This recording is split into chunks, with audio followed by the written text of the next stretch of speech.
sana.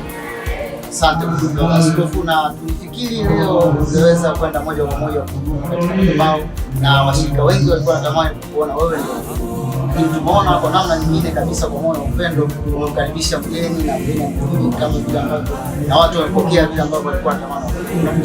Kwa sababu gani uliamua kupatia leo madhabahu mgeni na ukampa madhabahu na akarudia kanisa?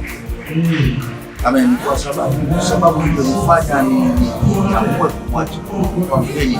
Ni kweli kwamba kanisa zima lilitazamia kwamba nisimama kuhubiri na hata mgeni mwenyewe alitazamia hivi, lakini kwa sababu anayeandaa mambo haya ni Mungu mwenyewe na Roho wa Bwana ndiye aliyezungumza na mimi kwamba nimwachie, japo kama nilikuwa nimejiandaa binafsi, nilikuwa nimejiandaa kwa masomo, lakini baada ya kuwa ni katika maombi, basi Roho wa Bwana akaniongoza ya kwamba nimpe nafasi mgeni aweze kuhudumu, na ninaamini pia ni kwamba pia Roho wa Bwana amefanya jambo hili na kunionyesha kile kilichomo ndani ya huyo mgeni, kama kijana wangu na mtumishi wa Mungu ambaye anatumika sasa chini yangu.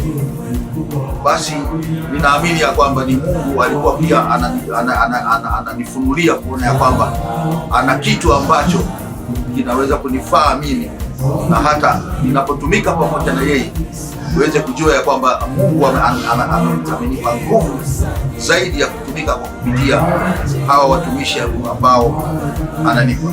Asante. Na pili, ndugu mtazamaji wa Kasongo TV, unaweza kuona namna ambavyo askofu wa jimbo hili la Kibaha anaposhirikiana na vijana wadogo ambao